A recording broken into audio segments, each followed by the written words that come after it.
Hello everyone, स्वागत है आपका आपके अपनी YouTube channel online study with Pankaj में, जिसमें आज हम सीखेंगे क्लास 10th का पहले चैप्टर का पहली एक्सरसाइज का ये सवाल, जिसमें दिया गया है सिद्ध कीजिए √5 एक अपरिमेय संख्या है। देखिए √5 अपरिमेय संख्या, ये आपने पिछली कक्षा में यानी कि 9th में सीखा होगा, इससे पहले 8th में भी सीखा होगा।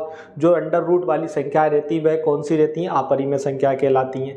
ठीक है, लेकिन आज हमें सिद्ध करने को बोला जा रहा है कि सिद्ध कीजिए। तो इसे सिद्ध करने की जो टेक्निक है वह थोड़ी सी जटिल है, लेकिन उस जटिल टेक्निक को मैं आसान बनाने के लिए मैंने आपके लिए एक उदाहरण इजाद किया है।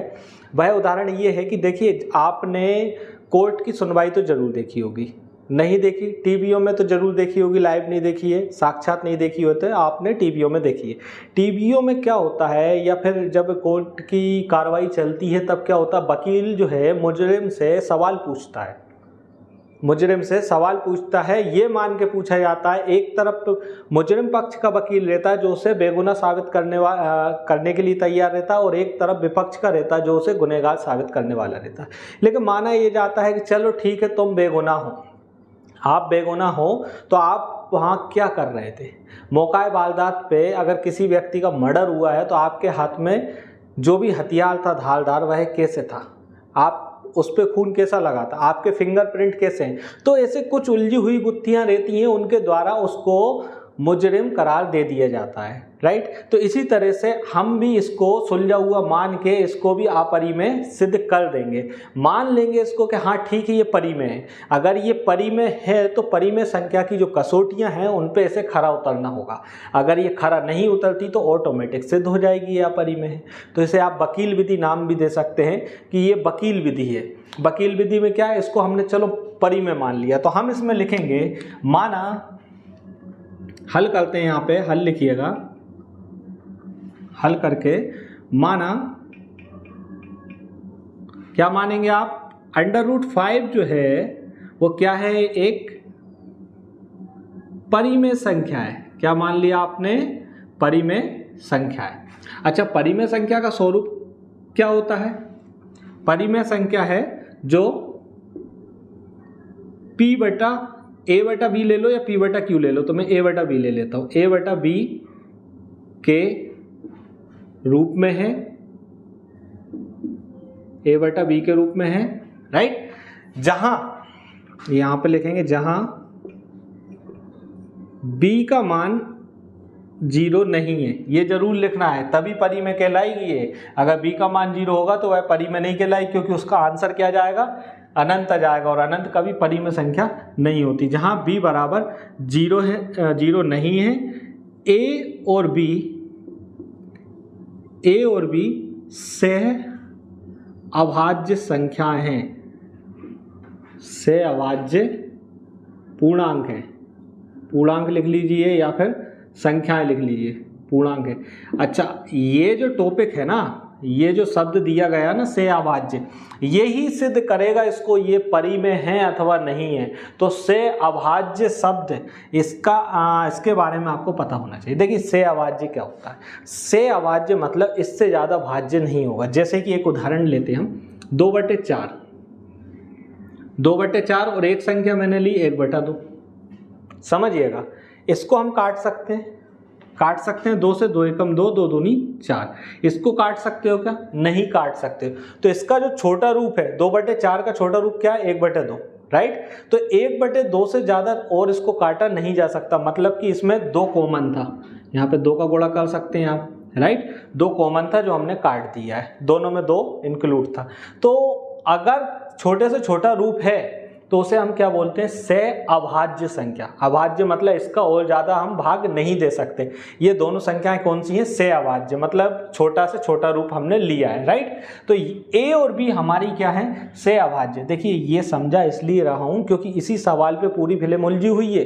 यही इसको परिमेय को अपरिमेय सिद्ध करेगा। कैसे करेगा समझिएगा। तो हमने यहाँ पे लिख लिया है कि √5 हमने माना एक परिमेय संख्या है जो a/b के रूप में है, जहां b is not equal to 0 and a और b सह अभाज्य पूर्णांक है। राइट, इतना आप लिख सकते हैं क्योंकि आपने ये माना ये परिमेय के रूप में होने के लिए कंडीशन है परिमेय संख्या के लिए। अब तब √5 जो है वो किसके बराबर होगा? a/b के बराबर होगा, क्योंकि ये हमारी परिमेय संख्या हमने मानी है, मतलब कि a/b जो है वो √5 के बराबर होगी। अब इसके बाद में क्या करेंगे, हम इसका गुणा यहाँ कर दीजिए, √5b बराबर a। दोनों ओर वर्ग करने पर, यहाँ पे लिखिएगा दोनों ओर वर्ग करने पर, वर्ग क्यों कर रहे हैं? रूट हटाने के लिए हम वर्ग कर रहे हैं। दोनों ओर वर्ग कीजिए तो √5 इसका वर्ग कीजिए, b² बराबर a²। तो ये आपको हो जाएगा √5 से वर्गमूल कैंसिल, तो ये हो जाएगा 5 और ये हो जाएगा b² बराबर a², राइट। ये हो जाएगा, तो 5 को आप बटे में लिख दीजिए, तो b² बराबर हो जाएगा, यहाँ पे हम कर देते हैं, सवाल थोड़ा लंबा जाएगा, ध्यान रखिएगा, जहाँ जैसा लिखते चल रहा है स्टेप बाय स्टेप हमें वैसा लिखना है। b² बराबर हो जाएगा a² बटे 5, ये आपको आ गया, ठीक है। अब आप लिखेंगे, यहाँ पर आप समीकरण भी नाम दे सकते हैं, चाहे तो इसको नाम दे दीजिए, अगर आपको लगता है समीकरण नंबर 1, समीकरण 1 देके अब इसको आगे भी सोल्व करेंगे, यहाँ रुकना नहीं है। यहाँ पे आप कीजिए क्या, चूंकि हम जानते हैं कि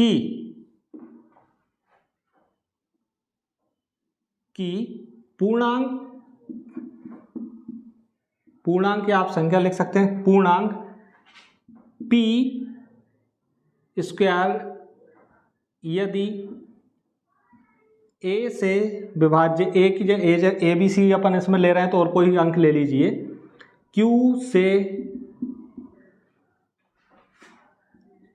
विभाज्य है, तब p भी q से विभाजित होगा, ये आपको याद रखना पड़ेगा। ये प्रमेय है 1.3 आपकी बुक में, ये प्रमेय है। प्रमेय आपको ये याद रखना होगा, प्रमेय ऑलरेडी सिद्ध की हुई होती है, देखिए सिद्ध भी करी होती है और आप भी कर सकते हो। जैसे कि मैं बोलूं कि 25 जो है, या 5 का वर्ग यानी कि 5 × 5 जो है वो 5 से विभाजित है, तो इसका वर्ग मैं हटा दूं तब भी ये इससे विभाजित होगा, तो होगा या नहीं होगा? 5 × 5 क्या होता है? 25 होता है। 25 5 से विभाजित है या नहीं है ना? तो सेम कंडीशन, अगर 25 की जगह हम इसका वर्गमूल ले लें यानी 5 ले लें, तो 5 5 से विभाजित होगा या नहीं होगा? एब्सोल्युटली होगा, राइट। इसलिए यहाँ पे भी हम लिखेंगे कि हम जानते हैं कि पूर्णांक p² यदि q से विभाजित है, p² यदि q से विभाजित है, तब p जो है स्क्वायर यदि हटा भी दें तब भी वह q से विभाजित ही रहेगा। अगर हम स्क्वायर हटा भी दें तो q तब भी वह q से विभाजित रहेगा, मतलब कि b² जो रहेगा वो a² जो था वो 5 से विभाजित था, तो a भी जो है वो 5 से विभाजित रहेगा। समझे आप बात को? a जो है वो 5 से विभाजित रहेगा। ये आपने यहाँ पे चाहो तो इसको नाम दे दो, राइट, समीकरण के नाम देते चले, उसमें कोई दिक्कत नहीं है।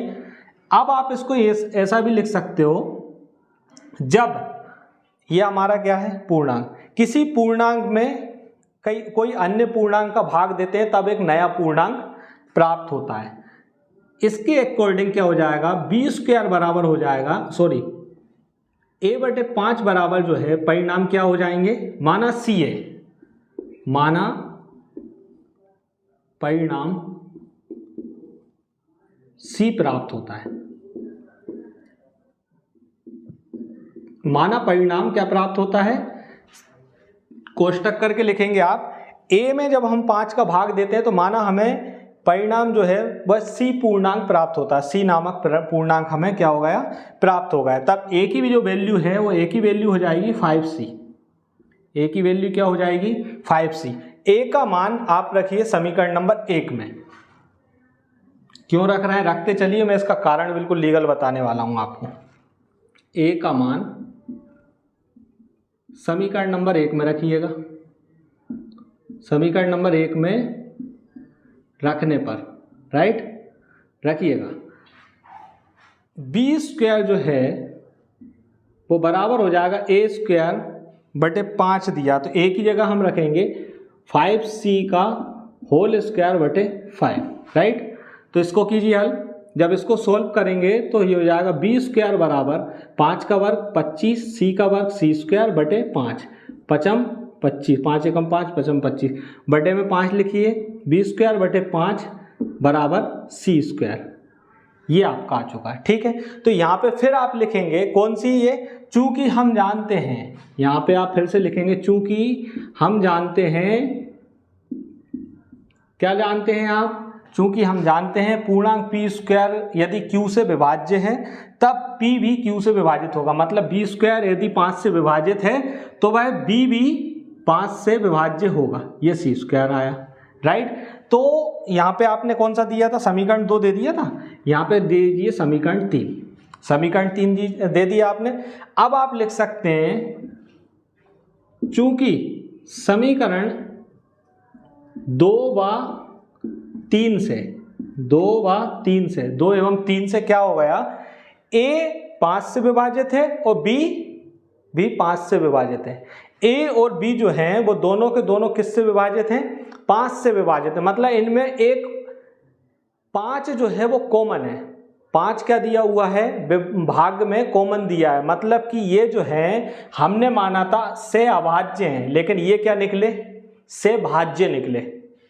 क्या निकले, ये से भाज्य निकले। से भाज्य मतलब दोनों संख्याओं में 5 का भाग जा सकता है। दोनों संख्याओं में कितने का भाग जा रहा है, 5 का भाग जा सकता है। जब दोनों संख्याओं में 5 का भाग जा सकता है तो इसका मतलब क्या हुआ, इसका मतलब ये हुआ कि ये से अभाज्य नहीं है। जब से अभाज्य नहीं है तो हम लिखेंगे कि इस अतः हमारी जो कल्पना हमने की थी कि ये से अभाज्य है, जो कि सिद्ध नहीं हुई है, इसलिए √5 जो है एक अपरिमेय संख्या है। ये हमें कथन लिखना पड़ेगा, राइट। तो अब पूरी कहानी फिर से समझ लीजिए क्या है। प्रश्न दिया हुआ है, हमें सिद्ध कीजिए कि √5 एक अपरिमेय संख्या है, ठीक है। इसको हम हल करेंगे तो हम माना कि √5 एक परिमेय संख्या है, परिमेय संख्या है। अब इसे परिमेय संख्या की जो परिकाष्ठा है उस पर खरा उतरना चाहिए। परिमेय संख्या यदि है जो कि a बटे b के रूप में हो, परिमेय संख्या a बटे b के रूप में ही होती है, जहां b is not equal to 0, b जो रहता है वो 0 के बराबर नहीं होना चाहिए। a और b से अभाज्य पूर्णांक रहते हैं, तो ये आपने पूर्णांक मान लिए, ये तो आपको पता होना चाहिए, ये परिमेय संख्या की डेफिनेशन है, राइट। अब आपने क्या किया, तब प्रश्न अनुसार क्या हो जाएगा, √5 जो है वो a बटे b के बराबर हो जाएगा, क्योंकि ये परिमेय है और परिमेय की कंडीशन a बटा b होती है। तो आपने इसको बराबर मान लिया, यहाँ पे क्रॉस मल्टीप्लिकेशन कर दिया तो 5b बराबर आ गए a। अब हमें रूट हटाना है, रूट हटाने का तरीका केवल एक ही है, दोनों ओर वर्ग कर दीजिए, वर्ग दोनों ओर होगा, दोनों ओर आपने वर्ग किया, √5b स्क्वायर बराबर a स्क्वायर, तो ये हो जाएगा √5 से वर्गमूल कैंसिल 5, और यहाँ पे b का वर्ग b स्क्वायर बराबर a स्क्वायर, राइट। आगे आप बढ़े तो आपने 5 को बटे में ले आए तो b स्क्वायर बराबर हो जाएगा a स्क्वायर बटे 5, b स्क्वायर बराबर क्या हो जाएगा, a स्क्वायर बटे 5 हो जाएगा। यहाँ पे समझिएगा। अब आप लिखेंगे, हम जानते हैं, अब देखिए किताब में तो प्रमेय दी हुई है, लेकिन किताब की प्रमेय आप नहीं लिखेंगे कि प्रमेय 1.3 के अनुसार आप लिखेंगे, हम जानते हैं कि किसी पूर्णांक p स्क्वायर को यदि q से भाग दिया जाता है या फिर वह विभाजित है, तब p जो है, मतलब अगर इसका स्क्वायर हम हटा दें, वर्ग हटा दें, तब भी ये q से विभाजित हो जाता है, राइट, हो जाता है। मतलब a स्क्वायर की जगह अब हम क्या लिख देंगे, a लिख देंगे।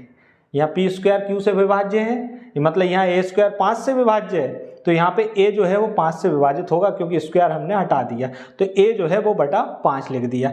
अब आप लिखोगे समीकरण, इसको 2 नाम दे दीजिए।